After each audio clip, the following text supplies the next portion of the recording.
noches, Maturín. Buenas noches, Monagas.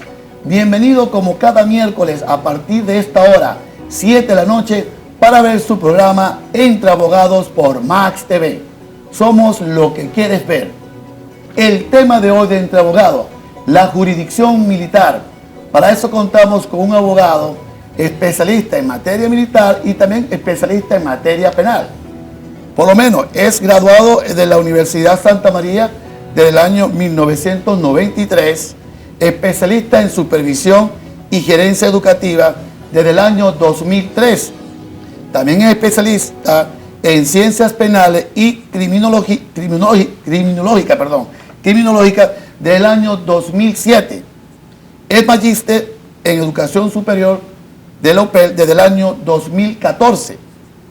Es abogado de libre ejercicio para el grupo de abogados HM Abogados Consultores, que está acá en la ciudad de Maturín. Fue juez militar, jurisdicción penal militar, desde el año 2004 hasta el 2014. Fue fiscal militar de la jurisdicción penal militar desde el año 1999 hasta el 2004. Fue defensor militar, o mejor dicho, fue defensor público militar, jurisdicción penal militar, desde el año 98 hasta el año 1999. Fue secretario judicial de la jurisdicción penal militar desde el año 1997 hasta el año 1998.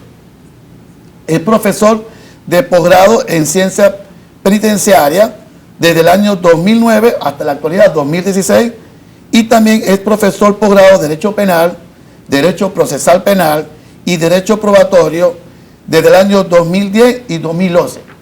Vamos a dar la bienvenida entonces al doctor Henry Medina. Doctor, buenas noches. ¿Cómo está? Buenas noches. Bienvenido, ¿cómo está usted? Gracias, doctor. Caramba, doctor, oriundo de Caracas, ¿no? Del año, o sea, graduado de la Santa María del año 93 y oriundo de Caracas. Sí, señor, así es. Y por estas tierras, por en esta una ciudad tierra distinta. ¿Qué lo hizo llegar acá a Maturín, siendo Caracas la capital de Venezuela? Como quien dice, donde se encuentra todo, pues, como quien dice. Sí. Bueno, mira, fíjate que desde que estaba en la universidad en Caracas, siempre pensé que la ciudad tan agitada como era Caracas, sería muy interesante vivir en la provincia, donde todo pueda ser más tranquilo. Y desde ese momento tuve esa iniciativa. Después, por cuestiones de trabajo y formando parte de la Fuerza Armada Nacional, por cuestiones de trabajo en el año 2008-2009 me enviaron acá a aceptar plaza en el Consejo de Guerra de Maturín y desde ese momento comencé a descubrir la ciudad. Bueno. Mi esposa es de Cumaná, bueno. También geográficamente eso está me cerca. permitía. Bueno, está casi cerca. No, le hago esta pregunta porque casi todos los abogados que han pasado por acá son que si de Ciudad Bolívar, que si de Caracas, otros son de Tucupita, otros son de Cumaná, otros son de Puerto La Cruz, Puerto Cabello, bueno, en fin, de todo un poquito. Yo por lo menos no soy de acá, yo soy del estado de Zulia, pero tengo muchos años acá en Maturín, tengo ya 18 años, y bueno, vine por 30 días, doctor, y me quedé. Así creo que pasó con usted más o menos, ¿no? Sí, la ciudad, verdad que atrapa, es una ciudad que está intermedio entre lo que es una ciudad con lo que es la provincia y la tranquilidad que uno busca en algunos casos. Sí, lo que pasa es que también la gente busca un poco eso, la paz, la tranquilidad. Ahora bien, doctor, entrando un poco al tema y vamos a hablar de la jurisdicción militar. ¿Usted me puede decir qué es una justicia militar? Bueno, fíjese, doctor, cuando hablamos de lo que es la justicia militar o la jurisdicción militar, exacto, tenemos que enfocarnos en que son sinónimos de alguna forma. Cuando hablamos de justicia militar, podemos entender por ella, en primer término, el conjunto de normas que están orientadas a tratar de regular la conducta, a regular lo que sería la organización de lo que es la Fuerza Armada, en cualquier país del mundo. ¿De acuerdo? Okay. Pero asimismo, además de establecer el conjunto de normas que va a tratar de tipificar y regular todas esas conductas que puedan ser consideradas delitos, también va a establecer cuáles son esas estructuras, llámese tribunales, que van a tratar de conocer aquellos casos para establecer la responsabilidad penal militar que pueda derivar en alguna función propia de lo que es el mundo castrense. ¿Y esa jurisdicción tiene algún fundamento en la Constitución? O sea, está fundamentada. Sí. Fíjate, por lo menos en el caso de lo que vamos a hablar un poco de otras legislaciones, hay países o legislaciones donde la justicia militar o la jurisdicción militar en principio están todas en manos de una sola jurisdicción, es decir, en manos de la jurisdicción ordinaria. que tienen, es decir, que entonces todas aquellas personas que puedan ser sometidas a la jurisdicción por comisión de delitos militares van a ser conocidos tanto por los jueces que conocen de la parte ordinaria, es decir, ordinaria y penal en una sola organización. Pero cuando hay otros países donde la jurisdicción militar está separada de la jurisdicción ordinaria. En el caso de Venezuela, Venezuela en la Constitución de la República Bolivariana de Venezuela, en el artículo 261, se establece lo que es la jurisdicción penal militar con rango constitucional e informa que es parte integrante del Poder Judicial. Y existen tribunales especializados como una jurisdicción especial distinta a la jurisdicción ordinaria y a otras jurisdicciones especiales que de alguna forma van a establecer todo lo relativo a garantizar el buen funcionamiento de la institución castrense. O sea que entonces sí es un principio constitucional. Sí. Está contemplado en la Constitución. Ahora bien, doctor, ¿cómo están organizados, cómo están distribuidos en el territorio venezolano los tribunales militares? ¿Cómo están distribuidos? Fíjate, así como en el caso de la jurisdicción ordinaria, que ahí están los circuitos judiciales penales, en la jurisdicción militar está el circuito judicial penal militar, que es un solo circuito a nivel nacional. Esto es una característica muy particular de la jurisdicción militar. Tiene, por lo menos en el caso de la estructura como está organizada actualmente y según resolución emanada del Tribunal Supremo de Justicia, específicamente la resolución número 9 del año 2004, hay una que está pronto a salir en vigencia, pero es la que está regulando actualmente es a la que acabo de hacer referencia. Ella establece que existe por lo menos una Corte de Apelaciones que tiene competencia a nivel nacional y que esa Corte de Apelaciones está a cargo de la Corte Marcial, quien va a conocer en segunda instancia de cualquier recurso o apelación que se pueda interponer. Existen 5 tribunales con funciones de juicio a nivel nacional. Uno está ubicado en uno está ubicado en San Cristóbal, otro está ubicado en el estado Zulia, otro está ubicado en el estado Aragua, que es el tercero. Otro está ubicado en el estado Capital, y acá en Maturín está el 5º Tribunal de Juicio Militar. Para los que no son de acá de Maturín, doctor Henry, creo que ese está ubicado por la Bellavista, ese es el que está por allí en la Bellavista. En la Carbonera, ¿no? Frente a Preca. Ahí está al lado de lo que es el Regimiento de Ingeniería Militar. Sí, porque la persona, aparte de que ven este programa por el Planet Cable, que es el canal 110, que es el canal de nosotros, también este programa se ve por Facebook y se ve por YouTube. Doctor, tengo que ir a un corte comercial. Y en la siguiente vuelta seguimos hablando entre abogados. No se vayan.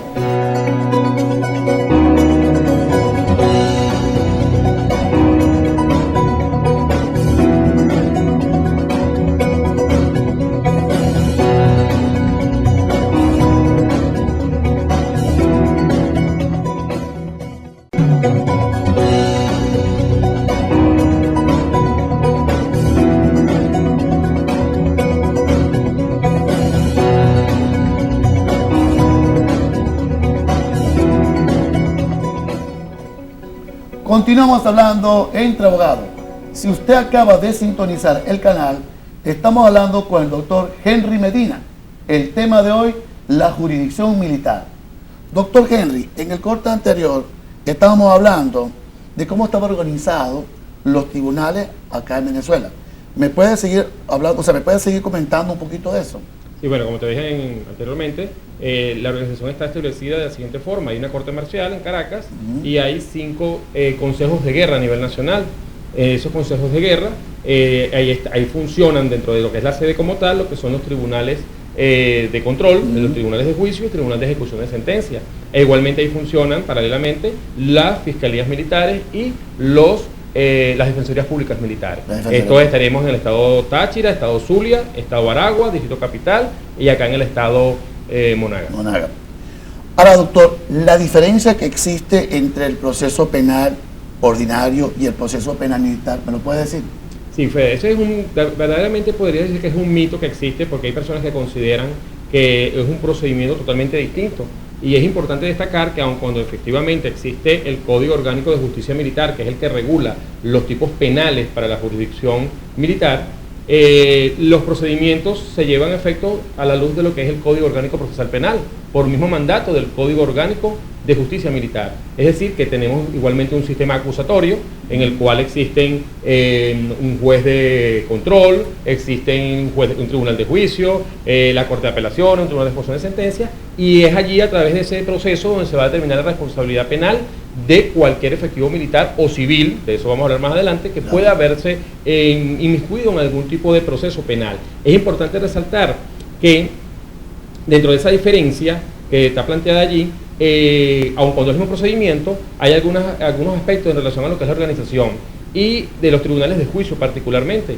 En el COP, por ejemplo, cuando comenzó en el año 99, existían los tribunales que existían a nivel de juicio eran tribunales con jurado, que ya eso estaba por supuesto ya derogado, tribunales con escabino, que hasta no hace mucho estaban, y tribunales unipersonales. En el proceso penal militar, los tribunales de juicio están conformados por un tribunal colegiado. Es decir, hay 3 jueces profesionales, 3 oficiales, que son los que van a conocer de ese juicio y establecer responsabilidad. Esa es una diferencia muy puntual en relación a lo que serían esos dos procesos. Otro aspecto es que el artículo 123 del Código Orgánico de Justicia Militar establece que para que se inicie alguna investigación penal militar debe existir orden previa de los operadores de justicia militar. Esos son, por lo menos en el caso de la ley lo establece claramente, presidente de la República, ministro de la Defensa, los jefes de REDI o los jefes de SODI. Pero esto es un aspecto que ya con el tiempo el Tribunal Supremo de Justicia se ha pronunciado y ha dicho que inclusive que para que pueda comenzar una investigación penal militar, podría el Ministerio Público Militar comenzar alguna investigación si tiene información de esto.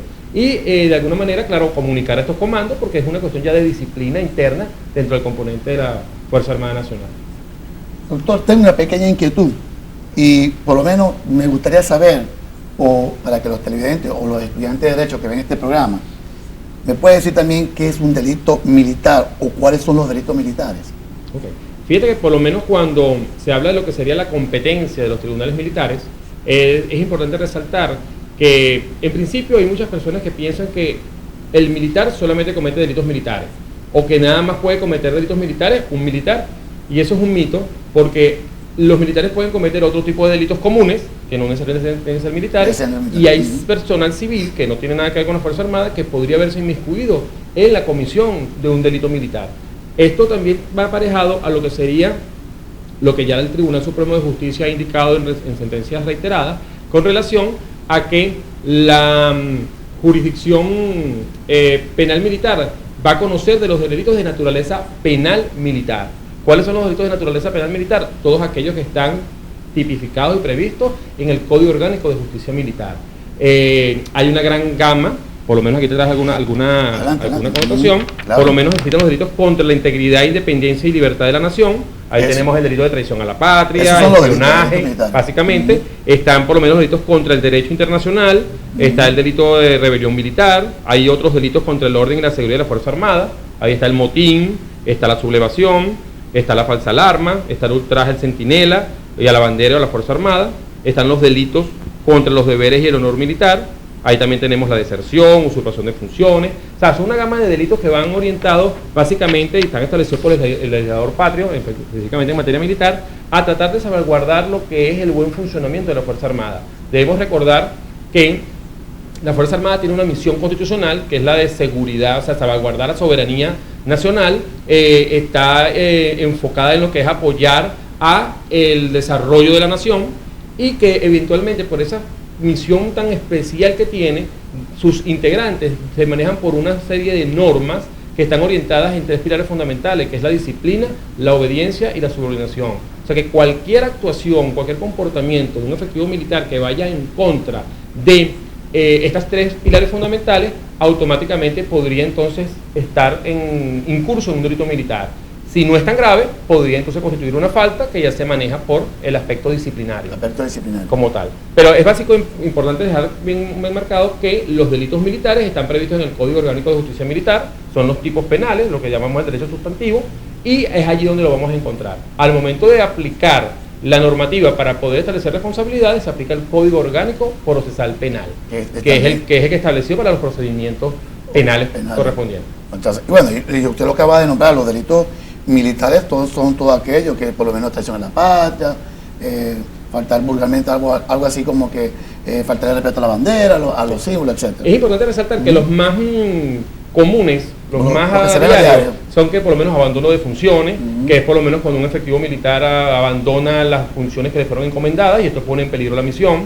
La deserción, que es cuando todos estos muchachos, bien sean tropa alistada o profesionales que estén en sus funciones, por alguna razón se ausentan y se separan del servicio militar sin ningún tipo de justificación. Eso es considerado deserción y eso atenta contra la disciplina y el honor militar. Tenemos sustracción de efectos de la Fuerza Armada, que es cuando se hurtan material propio de la Fuerza Armada, llámese armamento, llámese algún otro efecto, vehículos o aparatos. Tenemos la falsificación de documentos, eso también es un delito militar y va orientado a personas que de pronto, bien sean civiles o militares, que de alguna manera falsifican documentos militares para de repente presentarlos en algún lugar y asumir la condición de militar. También tenemos allí la usurpación de funciones, personas que asumen la condición de militares para poder lograr algún tipo de beneficio.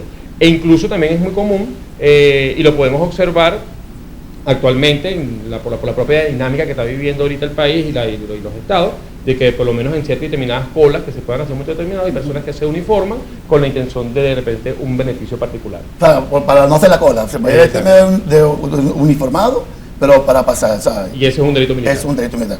Doctor, tengo que ir a un corte comercial, pero antes de ir al corte, le voy a dar una pregunta al aire. ¿Quiénes pueden ejercer como abogado ante un tribunal militar? Esa respuesta me la da luego que vengamos de estos pequeños comerciales. Ya volvemos.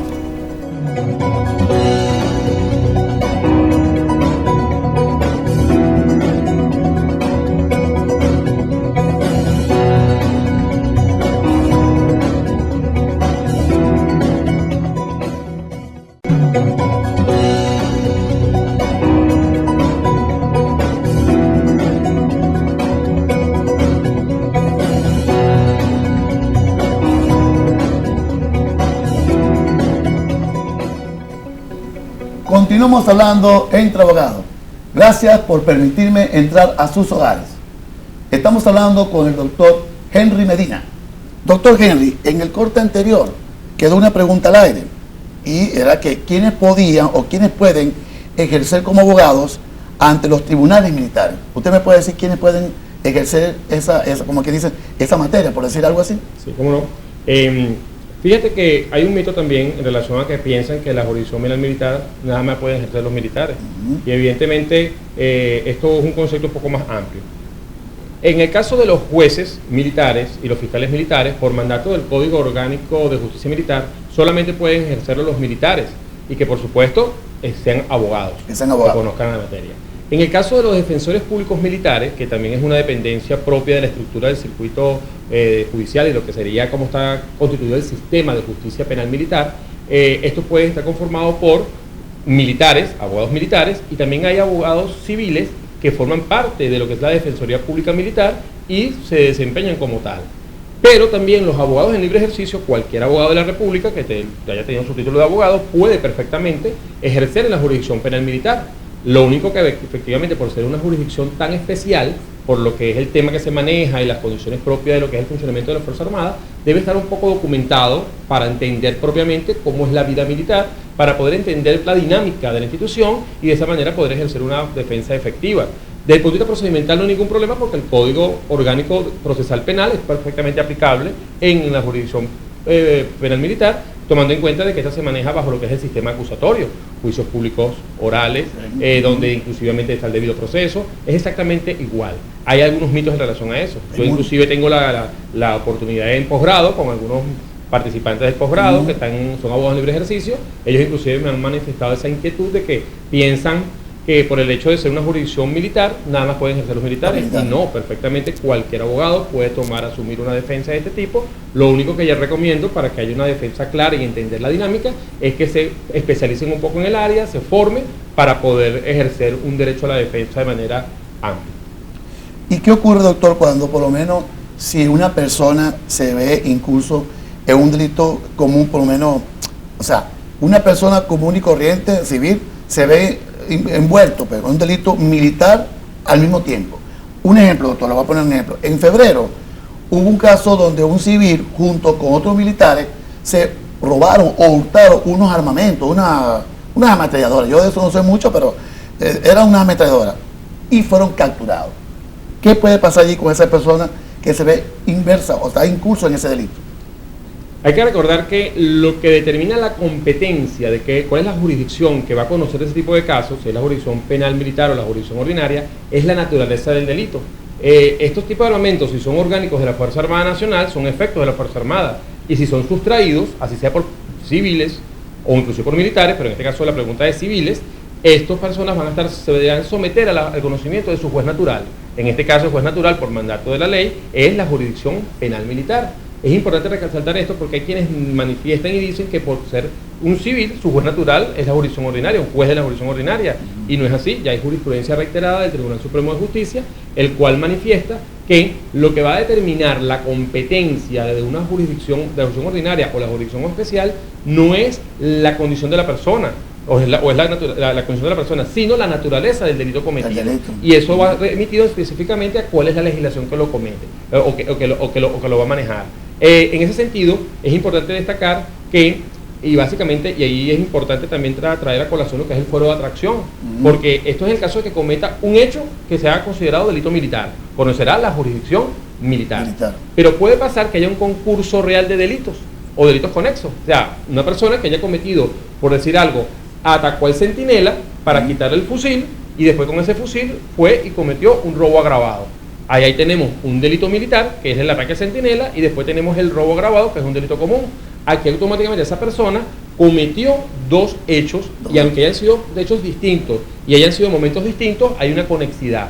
En este sentido, no se le puede aperturar dos procesos distintos, conocer el delito de sustracción de efectos por la jurisdicción militar y el de robo agravado por la jurisdicción ordinaria, porque eso atentaría contra el principio de la unidad de proceso. En ese sentido, opera automáticamente lo que es el fuero de atracción. ¿Qué significa el fuero de atracción? El fuero de atracción es la institución procesal que establece que cuando una persona comete delitos que corresponden al conocimiento de la jurisdicción ordinaria y delitos que corresponden al conocimiento de la jurisdicción especial, en este caso la penal militar, deberá conocer la jurisdicción ordinaria.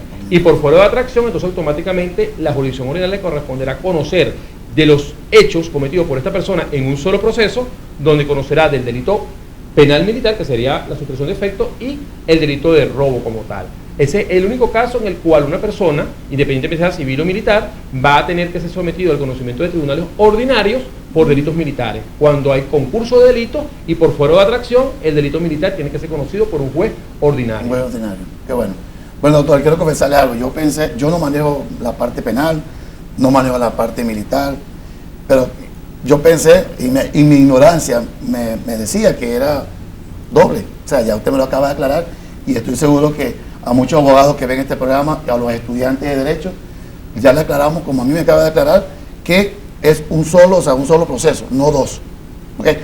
Ahora bien, doctor, por lo menos, si hay una persona que se sienta, o un ciudadano o una ciudadana, que desea denunciar a un efectivo militar porque presuntamente haya cometido un delito común, ¿dónde va esa persona? ¿Dónde se denuncia? ¿Dónde va? ¿A dónde acude ese ciudadano común? Sí.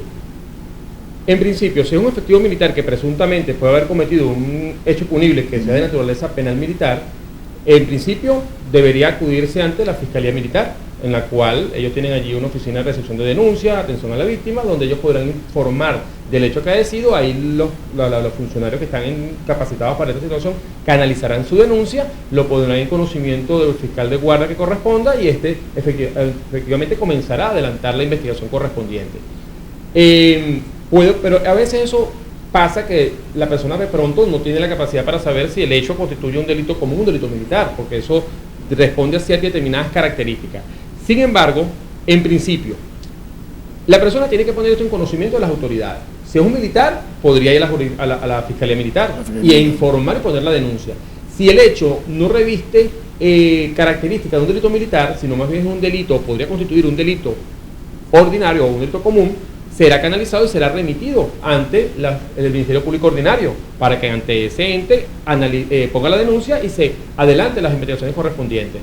O al contrario, puede ocurrir que la persona, ante un hecho de un efectivo militar que presuntamente haya cometido un delito, y ponga la denuncia y se dirija al Ministerio Público Ordinario, y se dan cuenta de que de alguna manera ese delito constituye o tiene características de un delito militar, entonces igualmente canalizarán la denuncia y será remitida la misma a la jurisdicción militar, para que el Ministerio Público Militar, Fiscalía Militar, se encargue de adelantar las investigaciones a fin de determinar si existe una presunta responsabilidad y ejercer las acciones correspondientes para que se establezca la responsabilidad del caso. Qué bueno, doctor, qué bueno. Bueno, mejor explicación yo creo que no, mejor imposible. tengo que ir a un corte comercial, doctor, y a la vuelta seguimos hablando entre abogados. No se vayan.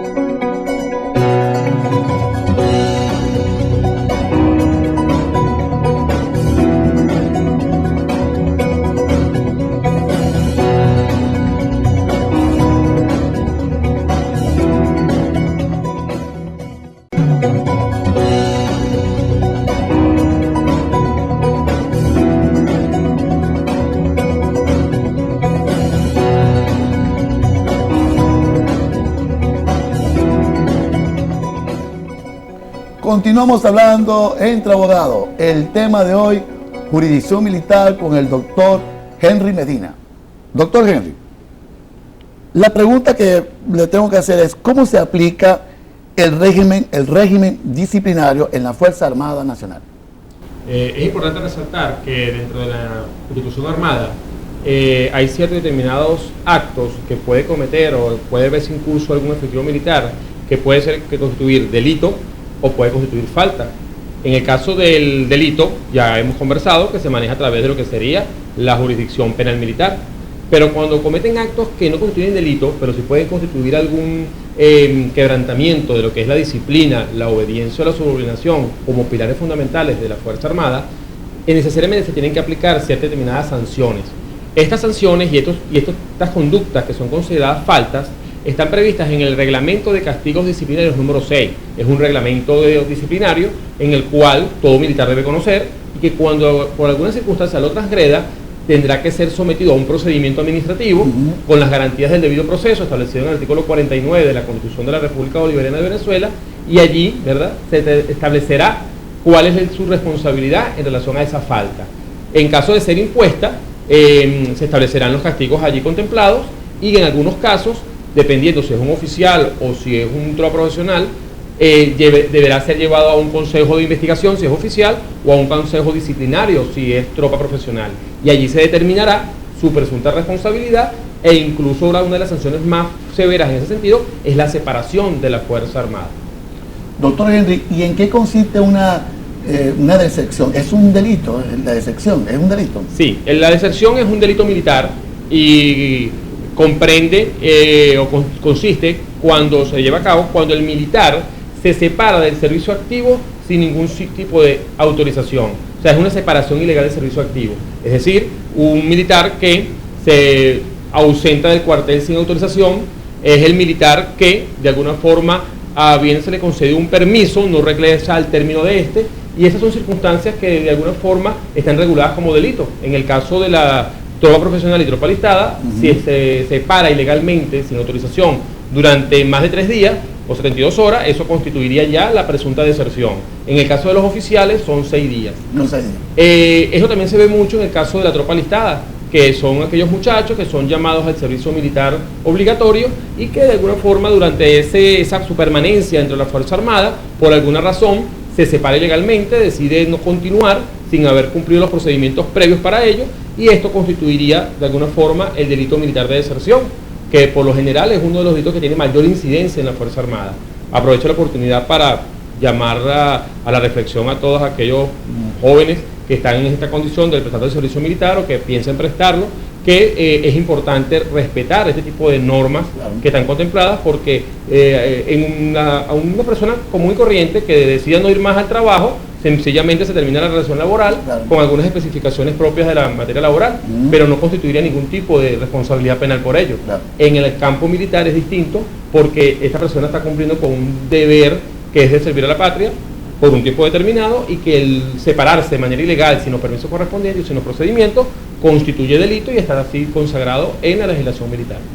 Doctor, supongamos que yo soy un militar y hago la deserción, me voy y no regreso. Y pasan 2 años, pasan 3 años, 4 años, 5 años, y yo estoy escondido por ahí. ¿Qué pasa? O sea, ya después de eso, como quien digo yo, ¿se olvidó o puedo salir, o eso queda por ahí como pendiente, como uno dice, por ahí fichado? Porque pienso que la persona piensa, o sea, creo que la persona piensa que porque pasan años, ya José Alvarado se olvidó, no pasa nada con José Alvarado. O sea, que la deserción militar es un delito, o sea, que eso queda allí y tal o temprano me pueden capturar. Sí, lo que es, Tomás, tú estás haciendo referencia es a cuándo prescribiría el delito militar de deserción. Exacto. La deserción, al igual que otros delitos militares, perfectamente tienen un tiempo para que prescriban. Estas reglas están establecidas en el Código Orgánico de Justicia Militar, y que cuando la persona se separe ilegalmente del servicio, es decir, se ausenta del cuartel con la intención de no regresar más porque no se adaptó al mundo militar, automáticamente la unidad tiene que hacer los procedimientos legales correspondientes para que se aperture una investigación penal militar, y en la medida que esta persona no se presente a la unidad para continuar con el servicio militar, inclusive se puede solicitar una orden de aprehensión. Esto va a quedar registrado en los órganos de seguridad del Estado, en lo que llaman el sistema CIPOL, y esta persona en cualquier momento, ante alguna alcabala, alguna redada, va a aparecer como solicitado. En ese momento será aprehendido y será conducido ante la autoridad correspondiente, en este caso la Fiscalía Militar, quien establecerá a través de lo que es el debido proceso las actuaciones necesarias para que sea llevado ante un juez y se establezca su responsabilidad. O sea, en este caso no puede pensar cualquier miembro de individuo de tropa o inclusive profesional que se separe de la Fuerza Armada y pensando que el tiempo de alguna manera se va a olvidar. No, en algún momento esta persona va a ser requerida y tendrá que responder y ponerse a derecho. Doctor, ¿y el uso indebido del uniforme militar tiene alguna consecuencia? ¿Hay un delito? ¿Ese uso, el uso indebido? Efectivamente que sí, o sea, tiene esa connotación. Está previsto en el artículo 567 del Código Orgánico de Justicia Militar. Este establece claramente que la persona que utilice no solamente uniformes militares, también hay lo que llaman títulos o condecoraciones. Porque hay algunas personas que por alguna razón quizás se ven atraídos por lo que es la institución militar y toman la decisión de uniformarse, y en algunos casos hasta inclusive detentan grados militares sin serlo o condecoraciones, y esto constituye un delito militar. Esto también se ve muy arraigado y es uno de los delitos que, sin ser militar, puedes tener responsabilidad penal militar. Volvemos a caer lo que conversamos hace un momento, o sea, hasta qué punto un civil puede cometer delitos militares. Este específicamente es uno, a diferencia que la deserción. Un civil no puede cometer delitos militares de deserción porque la condición sine qua non para poder ser desertor es que sea militar. Pero en el caso del uso indebido de uniformes militares o condecoraciones o títulos militares, puede ser cualquier persona, inclusive un civil. Y a veces lo podemos observar ahorita con la dinámica propia de lo que está ocurriendo en el país, con la cuestión de las colas y estas cuestiones. Hay personas que de pronto, como son los militares los que de alguna manera prestan protección y seguridad y tratan de ordenar este tipo de actividad, se tratan de uniformar a los efectos de tratar de evadir ciertos controles, y han sido sorprendidos en algunos casos algunas personas y han sido detenidos y presentados ante tribunales militares y se han aplicado los correctivos correspondientes. Claro, por ese indebido uso del uniforme militar. Doctor, tengo que ir un corte comercial.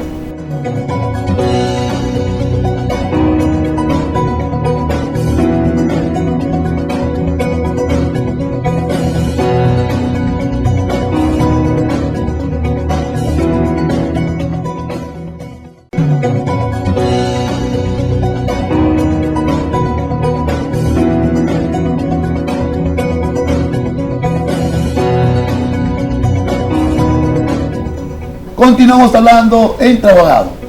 Doctor Henry, como estamos hablando de la jurisdicción militar, ¿cómo queda entonces el tema de los derechos humanos en el régimen militar? O sea, en este militar. ¿Existen los derechos humanos en ese mundo, en el mundo militar? Sí, de hecho, el artículo 328 de la Constitución de la República Bolivariana de Venezuela establece que los pilares fundamentales de la Fuerza Armada Nacional son la obediencia, la disciplina y la subordinación. Pero la Ley Orgánica de la Fuerza Armada Nacional establece un aspecto adicional, que además de la disciplina, la obediencia y la subordinación, la Fuerza Armada también se soporta en el respeto a los derechos humanos. De por sí, los miembros de la Fuerza Armada Nacional son formados en derechos humanos, son orientados en cuál debe ser su actuación, y que en caso de que algún militar o efectivo militar pueda transgredir o verse envuelto en una circunstancia que pueda constituir una presunta violación de derechos humanos, debe ser denunciado ante las autoridades competentes para que se abran las correspondientes investigaciones y determinar de esa manera si tiene responsabilidad en la actuación particularmente. A veces se trata de decir a priori de que cuando un militar se excede, entonces hay violación de derechos humanos por parte de la Fuerza Armada. Y ahí no se puede generalizar, hay que individualizar particularmente cada aspecto y cada circunstancia debe ser tratada en su justa dimensión. De por sí, cuando algún funcionario público, cualquiera que sea en cualquiera de sus dimensiones, pero específicamente en el caso de un funcionario militar, pueda en todo caso realizar un acto que pueda constituir algún exceso en su actuación, existe inclusive la Fiscalía de Derechos Fundamentales, en la cual se podría acudir y plantear la situación, porque el ciudadano puede hacerlo, tiene ese derecho constitucional, y seguramente la institución abrirá la correspondiente investigación para determinar si efectivamente ha habido tal o no vulneración de tales derechos. Pero la actuación de la Fuerza Armada Nacional tiene por mandato constitucional y legal que estar enmarcada en el respeto a los derechos humanos. Qué bueno saber eso, doctor. Doctor, tengo otra pregunta, pero ya hago una pregunta personal, ¿no? Y quedé con la inquietud de los delitos del uso o del mal uso del uniforme. Yo le voy a hacer esta pregunta como un ejemplo. Supongamos, yo, José Alvarado, estoy en mi cola de un establecimiento porque voy a comprar comida y hay escasez. Y yo veo a un militar que está usando mal, o sea, le está dando mal uso a ese uniforme. Y él se quiere beneficiar de eso y se quiere, como quien dice, colear vulgarmente, lo que en el término coloquial. ¿Qué pasa si yo le llamo la atención y de repente él viene y me golpea y yo también lo golpeo? Claro, es un ejemplo, ¿no? Y nos caemos a golpe, porque se está valiendo ese uniforme y la milicia. ¿Qué pasa? A mí me llevan detenido a un calabozo policial, al calabozo de la Policía del Estado, o me llevan al calabozo militar. En ese caso, cuando hablamos de la jurisdicción penal militar y una persona, ya sea civil o militar, se ve en curso en un presunto delito de naturaleza penal militar, va a ser recluido en caso de Maturín, en el Departamento de Procesados Militares. Es un anexo que está ubicado aquí mismo en la población de La Pica, donde también funciona el internado judicial y el centro de formación, lo que llamamos Nelson Mandela. Al lado hay un tercer módulo que es el Departamento de Procesados Militares. Por ser y estar procesado en la jurisdicción militar, a él le corresponderá estar detenido preventivamente en ese lugar mientras se establece su responsabilidad como tal. En ninguna circunstancia un militar o una persona civil o militar que sea procesada militarmente va a ser recluida en una cárcel ordinaria, para delitos ordinarios. E incluso en el caso de que haya un militar que haya cometido un delito común, es decir, un militar que no cometa delitos militares sino un delito común, él no podrá ser recluido en este Departamento de Procesados Militares, será recluido en otra dependencia con las seguridades del caso, ya que no podrá ser detenido o recluido con otro tipo de personal o población penal, pero más no va a ser detenido allí. O sea que este tipo de sitios de reclusión va a ser exclusivamente para los procesados militares. Los procesados militares pueden ser personal militar o civiles que hayan sido o se vean inmersos en delitos penales militares.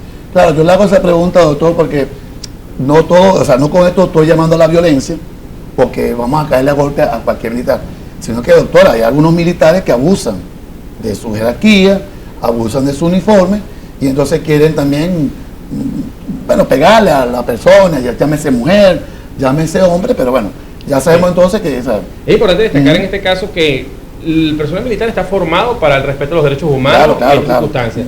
Si esto ocurre o llegase a ocurrir, o cuando ha ocurrido, son hechos aislados, que cualquier persona que considere que ha sido vulnerada y que puede de alguna forma verse irrespetada por una actuación de algún funcionario en particular, debe hacer las denuncias correspondientes para que se abran las investigaciones y así se determine la responsabilidad. Pero bajo ninguna circunstancia debería llegar entonces a tratar de agreder o ejercer algún tipo de violencia en contra, porque van a confundirse las situaciones y ahí el resultado no va a ser el más positivo. No, y como te digo al comienzo del programa, que si la persona se siente que se le ha violado un derecho, para eso existe la fiscalía, en el caso de la fiscalía militar. Bueno, doctor Henry, lamentablemente el tiempo de televisión es muy corto. Le doy las gracias por haber aceptado la invitación y le dejo las cámaras para aquellas personas, instituciones que estén interesados en alguna asesoría, algún número telefónico, alguna red social, algún correo. Sí, como no, bueno, pero por las redes sociales, especialmente de Facebook, me pueden ubicar por HM Abogados Consultores, e igualmente en Instagram. Mi correo electrónico personal, henrymedina2, número 2, @hotmail.com. y mi número telefónico 0426-592-1553. Allí con gusto podríamos asesorar o recomendar cualquier circunstancia que esté envuelta en lo que es el marco de la jurisdicción militar o la jurisdicción de las ciencias penales en general, donde también tengo experiencia al respecto. ¿Y alguna reflexión, doctor Henry, y algún mensaje para terminar el programa? Bueno, de todo tratar de tumbar un poco ese mito que pueden tener algunos estudiantes de Derecho o algunos inclusive profesionales en materia penal que vean la jurisdicción penal militar como una situación muy aislada de lo que es el resto de la cotidianidad. No es así, sobre todo con la misma dinámica propia actual del país. La jurisdicción militar es una jurisdicción en la cual está al alcance de cualquier ciudadano. En el Consejo de Guerra de Maturín se hacen eventualmente juicios militares que también, por ser públicos, puede cualquier persona asistir a ellos para presenciarlos y conocerlos. A los abogados que de alguna manera penalistas que puedan llegar a conocer una situación particular, sepan que pueden actuar en la jurisdicción militar. Lo único que recomiendo por lo particular es que se formen y estudien muy bien para conocer la dinámica propia de la institución. Y en general a la población que tengan de pronto familiares que estén ligados al mundo militar, bien sea personas que estén prestando el servicio militar o que tengan familiares ya como profesionales militares, que tomen en cuenta que las leyes y reglamentos militares están allí para respetarlos, para garantizar el buen funcionamiento de la Fuerza Armada y que cualquier transgresión va a acarrear responsabilidad penal que puede inclusive poner en peligro hasta su carrera, ya que inclusive el establecimiento de responsabilidad penal militar implica la separación de la Fuerza Armada y dependiendo de algunos delitos, expulsión de la misma. Y el mensaje, bueno, yo por ahí tengo alguna reflexión para aquellos que quizás no son tan pacientes al momento que se ven inmersos en alguna circunstancia, sobre todo legal, y que para los abogados debe ser una máxima para también hacérsela saber con las personas que tienen la oportunidad de trabajar, es que el tiempo es un juez tan sabio que no sentencia de inmediato, pero al final da la razón a quien la tiene. Qué bonito mensaje. Bueno, doctor Henry, muchísimas gracias, ¿verdad? Estoy muy agradecido de haberlo tenido acá en el programa y bueno, de verdad, espero que todo salga bien y que las personas aclararon la situación, lo que es el mundo militar. A ustedes muchísimas gracias y sigan con la programación de Max TV. Somos lo que quieren ver. Feliz noche. Hasta luego. Chao.